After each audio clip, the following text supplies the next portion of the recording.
احمد نورانی کے بھائیوں کو ظلم کے یہ ضابطے ہم نہیں مانتے، جبر کے یہ ضابطے ہم نہیں مانتے۔ ویسے یہ ہے باقی مسلمان ملک ہے، لیکن لگتا نہیں ہے کہ یہ مسلمان ملک ہے جہاں پہ کوئی اسلامی کوئی قانون نہیں ہے، کوئی کسی کی کوئی عزت نہیں ہے، کسی انسان کا کوئی کچھ بھی نہیں ہے نا۔ تو یہ فوجستان تو نہیں ہے نا جہاں پہ جو جس کا دل چاہے وہ آ کے اٹھا کے لے جائے، یا اس کو پاکستان کی بجائے فوجستان رکھ دیں اس کا نام۔ یہاں پہ اگر عام لوگوں کے اور لوگوں کو نکال دیں یہاں سے، کہیں کہ ہم جہاں پہ تمہارا کوئی کام نہیں، جس نے ہمارے جوتے کے نیچے رہنا وہ رہے، باقی نکل جائیں یہاں سے۔ کوئی مجھے سمجھ نہیں آ رہی، میرے بچے جس دن کے گئے ہیں، مجھے بچے چاہیے کہ مجھے بچے کوئی نہیں ہے پاکستان میں، کوئی مجھے تو لگتا نہیں ہے۔ میں پوری دنیا سے کوئی ہے اگر ان کے سامنے کھڑے ہونے والا یا ان کو پکڑنے والا یا ان کے لیے کچھ کرنے والا، وہ میرے بچوں کو بازیاب کرا کے دے، اور لوگ بھی بڑے پھنسے ہوئے ہیں ان کا بھی کریں انتظام۔ یہ کوئی سمجھ نہیں آتی مجھے ان کا کیا ہوئے گا۔ پہلے تو صحافت کوئی جرم نہیں ہے، دوسری بات یہ کہ جن بھائیوں کو اغوا کیا گیا ہے ان کا اس سارے معاملے سے کوئی تعلق ہی نہیں ہے۔ شاید انہوں نے وہ سٹوری بھی نہیں پڑھی جن کو اغوا کیا گیا ہے۔ وہ دونوں لوگ انجینئرز ہیں اور ان کا صحافت سے یا اس ساری سٹوری سے کوئی تعلق نہیں تھا، ٹھیک ہے۔ اور ان لوگوں کو آدھی رات کے وقت ڈاکوؤں کی طرح گھر پہ حملہ کر کے مسلح افراد اٹھا کے لے گئے ہیں، اور اس کے بعد اب ہر جو ادارہ جس سے ہم کوئی قانونی مدد چاہتے تھے وہ ہر ادارہ ہمیں مدد دینے میں ناکام رہا ہے۔ نہ پولیس نے ابھی تک FIR کی ہے اور نہ ہی عدالت نے ہمیں کوئی بھی ہماری مدد کی ہے۔ تو ہم یہ چاہتے ہیں کہ میرے بھائیوں کو فوراً سے پہلے بازیاب کرایا جائے، اور دوبارہ یہ جو بیچارے معصوم لوگوں کو اس طرح سے غائب کرنا بہت بڑا جرم اور بہت بڑی زیادتی ہے۔ اور جو ہماری ریاست ہے اس کو اس سے سبق سیکھنا چاہیے کہ مطلب اگر آپ کسی کے لیے قانونی رستہ نہیں چھوڑیں گے تو پھر باقی کیا حل ہے اس کے پاس اپنی جان بچانے کا، اپنے پیاروں کی جان بچانے کا؟ اب ریاست بتائے کہ کیا حل ہے۔ یہ دو بھائیوں جن کا صحافت سے کوئی تعلق نہیں ہے، اور آج ہم سارے جو لوگ ہیں احمد نورانی کے دو بھائیوں کے لیے یہاں پر کھڑے ہیں جو انوسنٹ ہیں، جنہوں نے کوئی جرم نہیں کیا، جنہوں نے کوئی خبر بھی نہیں لکھی، لیکن وہ کسی خبر کی وجہ سے وہ وکٹم بن گئے۔ یہ پاکستان کی تاریخ میں ایسا بہت کم ہوا ہے۔ حیات اللہ خان ایک صحافی تھے، 9/11 کے فوری بعد ان کے ساتھ ایک واقعہ ہوا تھا، لیکن اس میں بھی سب سے پہلے حیات اللہ خان کو نشانہ بنایا گیا اور پھر ان کی فیملی کو ٹارگٹ کیا گیا۔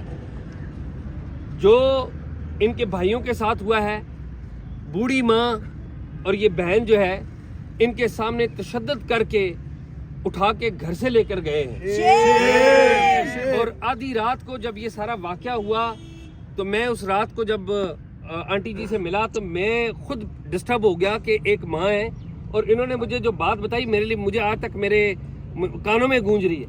انہوں نے کہا کہ میرے بیٹے کی بیک کی ڈسک ہلی ہوئی ہے، وہ مار رہے تھے، وہ نیچے گر گیا سیڑھیوں پہ۔ یہ جو بوڑھی عورت ہے یہ میری بھی ماں ہے، آپ کی بھی ماں ہے۔ یہ اس کا تعلق احمد نورانی سے ہو، اس کے بھائیوں سے ہو، الگ ہے، لیکن یہ میری بھی ماں ہے، یہ بہن میری بھی بہن ہے، آپ کی بھی بہن ہے۔ کیا اس ملک میں قانون ختم ہو گیا ہے؟ مجھے لگتا ہے ختم ہو گیا ہے۔ مجھے لگتا ہے کہ آج ہم احتجاج کے لیے نہیں، ہم فاتحہ خوانی کے لیے یہاں پر کھڑے ہیں کہ قانون ختم ہو چکا ہے، اس کی فاتحہ پڑھ رہے ہیں ہم۔ خدا نہ کرے اس ملک میں قانون موجود تھا کہ جب کوئی اس طرح کا واقعہ ہو جائے تو پولیس کے پاس جاتے تھے، FIR درج ہوتی تھی، پہلا انصاف کا جو دروازہ کھٹکھٹاتے تھے۔ یہ پولیس کے پاس گئی، یہ بوڑھی ماں ہماری بہن یہ پولیس کے پاس گئی، FIR درج نہیں ہوئی۔ پھر دوسرا دروازہ تھا عدالت کا، ایمان ہماری بہن یہ ان کو سب کو لیڈ کر کے اسلام آباد ہائی کورٹ میں گئی، حبس بیجا کی پٹیشن میں کبھی ایسا نہیں ہوا۔ ہم نے اور آپ نے دیکھا کہ حبس بیجا کی پٹیشن میں عدالت سرنڈر کر گئی۔ افسوس، جو عدالت پرائم منسٹر کو بلایا کرتی تھی مسنگ پرسن کے کیس میں، وہ عدالت تھانہ نون کے IO کے اوپر سرنڈر کر گئی۔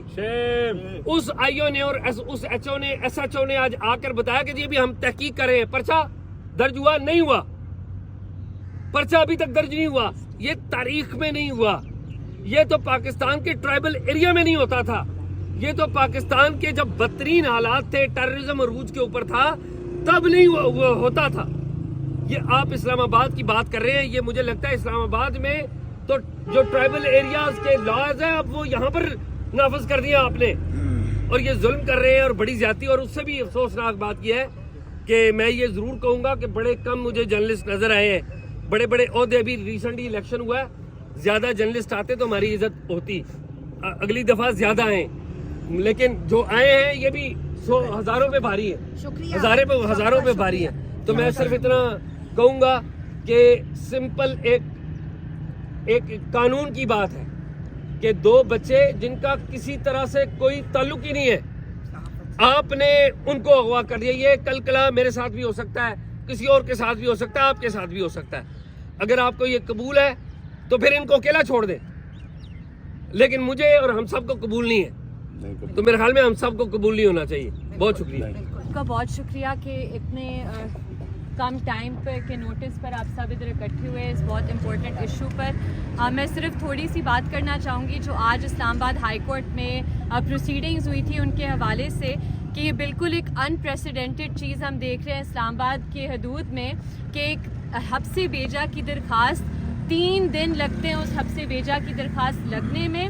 جب لگتی ہے تو جج صاحب ایسے ایکٹ کرتے ہیں جیسے وہ کوئی بہت بڑا احسان کر رہے ہیں. یہ ایک دن میں سن کر آج جب احمد نورانی کی بوڑھی والدہ عدالت میں جج صاحب کے سامنے رو رہی تھی کہ پلیز آئی جی صاحب کو چلیں, آج نہیں تو کل طلب کر لیں, تو جج صاحب نے بہت احسان جتوانے کی کوشش کی کہ نہیں میں نے تو آپ کی پٹیشن جمعے کے دن سن لی, سیم ڈے آرڈر کر دیا. لیکن آرڈر کیا تھا, آرڈر میں کیا ڈائریکشن تھی پولیس کو, کوئی ڈائریکشن نہیں تھی. آج بھی ایس ایچ او صاحب آ کر کہتے ہیں ہم 6 دن سے انکوائری کر رہے ہیں.